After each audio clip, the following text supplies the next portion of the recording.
In today's video, I'm going to teach you how to create an opportunity in Salesforce. Let's start right from the beginning. Open your Salesforce login page, enter your username, then your password, and click Login. Once you're in, you'll land on the Salesforce homepage. From here, head to My Opportunities. This section gives you a focused view of deals you're responsible for, so it's the perfect place to create something new. Click the New button to open a fresh opportunity form. First, give your opportunity a clear, descriptive name.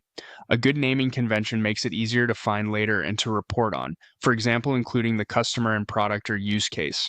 Next, add the account name. This ties the opportunity to the company you're working with and keeps all related activity in one place.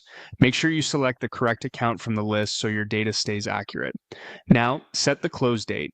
Use the date picker to choose a realistic target for when you expect to either win or lose the deal. Be as honest as possible here. Close dates drive pipeline accuracy and forecast planning. Then enter the amount. This should reflect the expected value of the deal before tax or discounts based on your organization's guidelines. If you're not sure of the exact total, enter your best current estimate and refine it as the deal progresses. Add a concise description. Capture helpful context such as goals, stakeholders, and key details you'll want to remember or share with your team. Next, choose a status if your organization uses that field.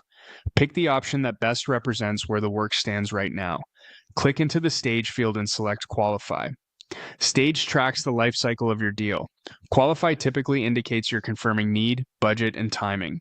After selecting the stage, enter the probability percentage. In many setups, this aligns to the stage you chose. If it's editable, set a value that reflects your confidence level today. Choose a forecast category. This tells leadership how to treat the revenue and forecasts. For example, whether it belongs in pipeline, best case, or commit. Match this choice to your stage and company policy to keep your forecast clean and useful. Finally, add the next step. Write a clear action-oriented note like scheduling a discovery call or sending a proposal with any relevant dates. This keeps you and your team aligned on what happens after today. When everything looks good, click Save. Your new opportunity will appear under My Opportunities and in your pipeline views, ready for you to track, update, and move through the stages. That's it. Your opportunity is created and set up for success.